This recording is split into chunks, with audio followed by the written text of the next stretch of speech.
Hello students, welcome to SST class. Take out chapter number 1, India, my country.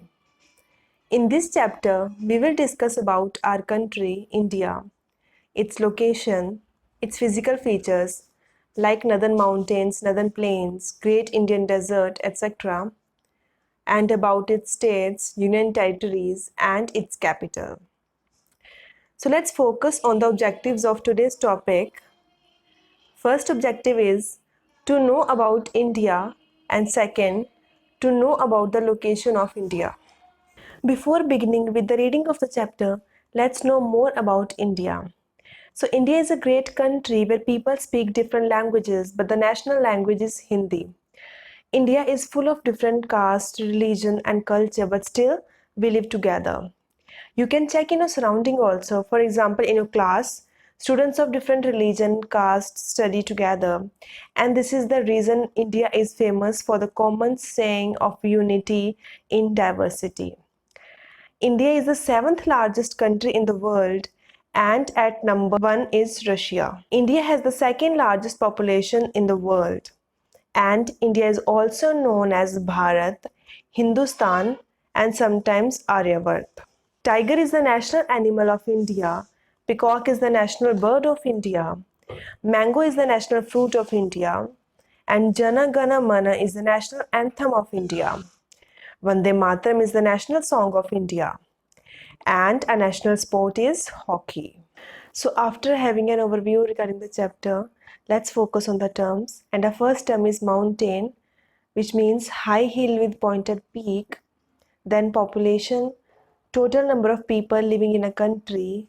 Peninsula, land surrounded by water on three sides, and we know that India is a peninsula because in the east we have Bay of Bengal, in the west we have Arabian Sea, and in the south we have Indian Ocean.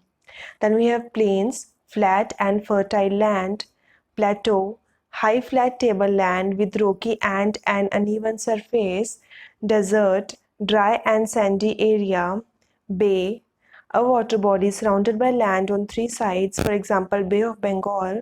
Then we have sea, large area of water.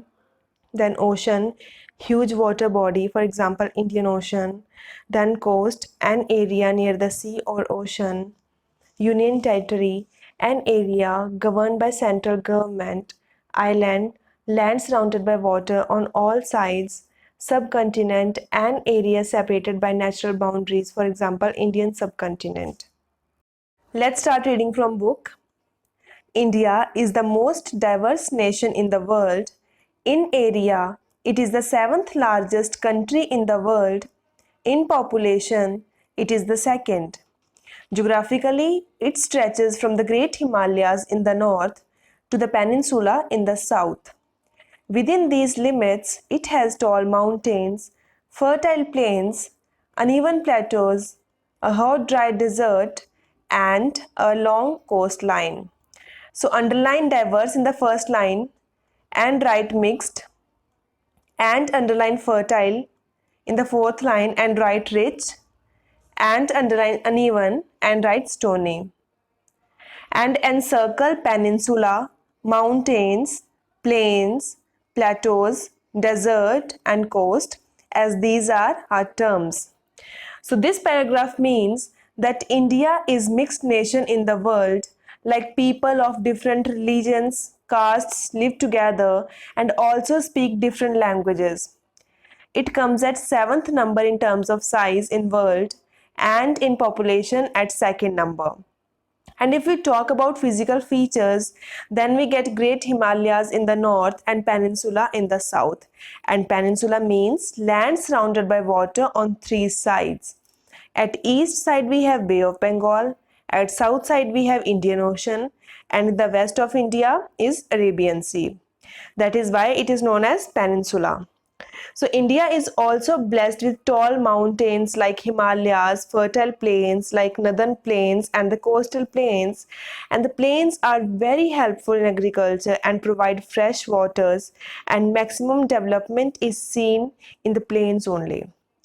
Then India also have plateaus like Deccan Plateau and hot dry desert like Thar Desert, and long coastline which touches 9 states and 4 union territories. Let's start reading location. India is located in the southern part of Asia. The northern part of the country is surrounded by land and the southern part is surrounded by water. It stretches about 3,214 kilometers from north to south and about 2,933 kilometers from east to west. The southern part of India is surrounded by the Bay of Bengal in the east, the Indian Ocean in the south, and the Arabian Sea in the west, thus making it a peninsula. These lines mean that India is located in southern part of Asia continent. We know that there are 7 continents in the world and India lies in southern part of Asia continent. Look at the picture here. This is Asia and this is India.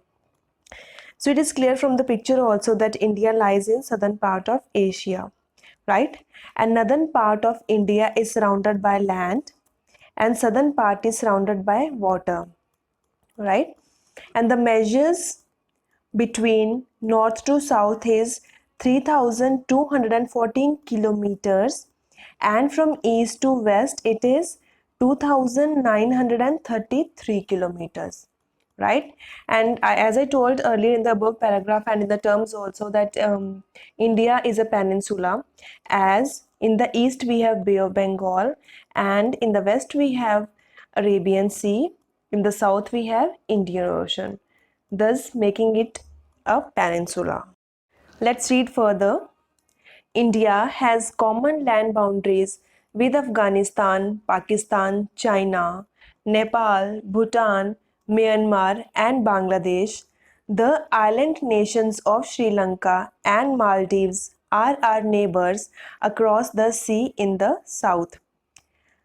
Encircle island in the last second line as it is our term. These lines mean that there are 7 neighboring countries of India and those countries share land boundaries with India and they are named as Afghanistan, Pakistan, China, Nepal, Bhutan, Myanmar and Bangladesh. And other than these 7 neighboring countries, there are 2 island nations also which are neighbors of India and these are Sri Lanka and Maldives and they are located in the south of India. So students, we are done with the topic and I hope the introduction and location of India is very much clear to you. So now your homework is to revise the terms plus write them on copy and read the today's topic. Thank you.